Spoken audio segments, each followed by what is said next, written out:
আসসালামু আলাইকুম আপুরা ভাইয়ারা, সবাই কেমন আছেন? এই যে দেশি কই মাছ কোটা বাছা করে নেওয়া হয়েছে, ভালো করে ধুয়ে পরিষ্কার করে নিয়েছি। আর এই কই মাছ দিয়ে আজকে আলু সিম দিয়ে রান্না করব। আমি কই মাছগুলোকে ভেজে নিচ্ছি, যেহেতু কই মাছ ভেজে সিম আলু দিয়ে রান্না করব। এইদিকে কই মাছ রান্না করার জন্য মশলাটা কষিয়ে নিয়েছি। যেহেতু কই মাছ আলু সিম দিয়ে রান্না করব, তাই মশলার মধ্যে আলু সিমগুলো দিয়ে ভালো করে কষিয়ে নিচ্ছি। আলু সিম কষানো হয়ে গিয়েছে, এখন ঝোলের জন্য পানি অ্যাড করে দিচ্ছি।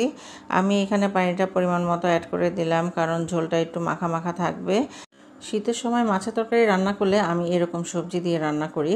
শীতে এত রকমের সবজি পাওয়া যায়, যে কোনো রকমের মাছ রান্না করলে আমি সাথে সবজি অ্যাড করি, খেতে ভালো লাগে।